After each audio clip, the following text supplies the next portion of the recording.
Well, anti-discrimination laws are under scrutiny in New South Wales after a New Zealand man was denied entry to a pub at the weekend because of his face tattoo. Brian Gardiner insists his traditional Maori markings are sacred symbols of ancestry and not drunken doodles from a back alley tattooist. The pub, however, says its house rules are simple: no face tattoos. Now, you can ban someone for having a teardrop or barbed wire or the phrase "no regrets" tattooed on their face, but can you legally ban someone for having cultural tattoos? Wouldn't that amount to racial discrimination?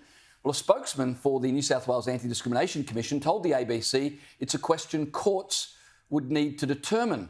What happened to Brian Gardiner at the weekend is not new. 3 years ago, Papuan Australian model Maori Jones was declined entry to a Brisbane hotel because of her traditional facial tattoos, and she too claimed it was grossly unfair. So what do you think, Freya? Is it racial discrimination, or does a pub have the right to enforce a no-face tattoo code no matter what the tats signify? Well, I think generally we should err on the side of giving businesses more freedom and more rights to exclude or accept who they want. I would also say that if you're in New Zealand or you're in Papua and you have those tattoos and that is of significance to you in that country, then that could potentially amount to racial discrimination. But if you've come to Australia, it's not required if you're a Maori that you necessarily have these tattoos. It is a choice. You do know the risks. The Papuan girl, knew the risks of how people might perceive her if she did have facial tattoos. And that's the reality. You're in a country like Australia where typically we don't see people walking around with face tattoos. And then the argument is, well, if you say face tattoos, which are a choice, have to be tolerated, well, what other sort of cultural markings have to be tolerated? My dad grew up in Africa where women didn't wear tops half the time, and that was just completely normal. But if I tried walking into a bar like that and said I was embracing my African heritage, I think I would get a few looks. So I don't know. The other thing,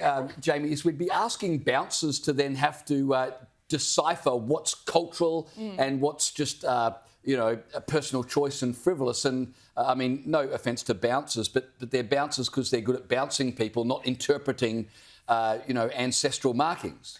Exactly right. And when you think about it as well, they're often speaking to people who have already had a few drinks.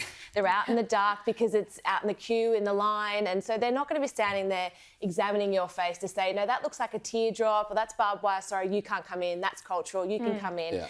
It's just easy to have that blanket, no facial tattoos. And unfortunately, cultural tattoos will fall under that for the meantime. I know that woman that you just were mentioning before in Brisbane is taking it further, and she said that these laws haven't been addressed in 30 years and it's time to readdress it and have a look at it. I've got to say, though, there's numbers of New Zealand parliamentarians who have got facial tattoos. And so you've got to wonder if a New Zealand parliamentarian went to a Wollongong pub this weekend, whether they would be denied entry. There's one of the New Zealand parliamentarians.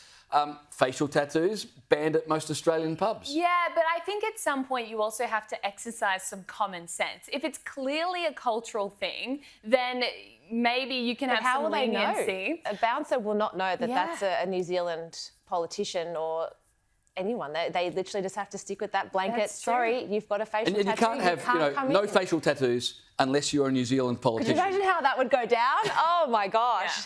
Exactly. No. And then you get into the whole issue of, well, anything could really be justified. My prison tattoo is a cultural tattoo because I identify with being a murderer. Like, what is a cultural tattoo? So it does get a bit complicated.